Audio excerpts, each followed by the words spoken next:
दिल्ली के लोगों की रक्षा करना कि भारतीय जनता पार्टी षड्यंत्र रचकर दिल्ली के लोगों की बिजली, फ्री बिजली, अच्छे स्कूल, मोहल्ला क्लिनिक में इलाज बंद ना कर दे, ये मेरी जिम्मेदारी है।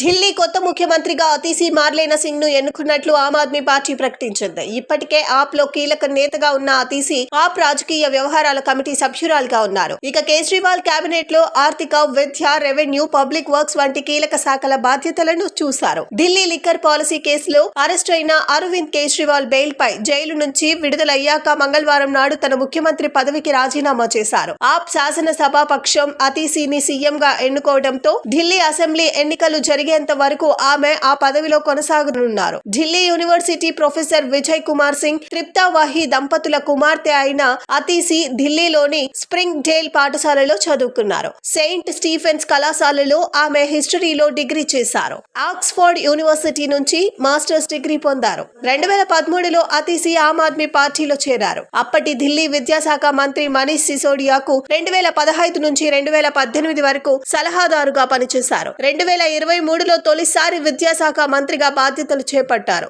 అరవింద్ కేజ్రీవాల్, మనీష్ సిసోడియా, సంజయ్ సింగ్ లు అరెస్టు కావడంతో పార్టీ వ్యవహారాల నుంచి ప్రభుత్వ వ్యవహారాల వరకు బాధ్యతలన్నీ ఆమె చూసుకున్నారు. ప్రస్తుతం ఢిల్లీలోని కల్కాజీ నియోజకవర్గానికి ప్రాతినిధ్యం వహిస్తున్న అతీసీ చేతుల్లో ఢిల్లీ విద్యాశాఖతో పాటు ఉన్నత విద్య, technical training, education, public works department, energy, revenue, planning, finance, vigilance, water, public relations, law and justice శాఖలు ఉన్నాయి.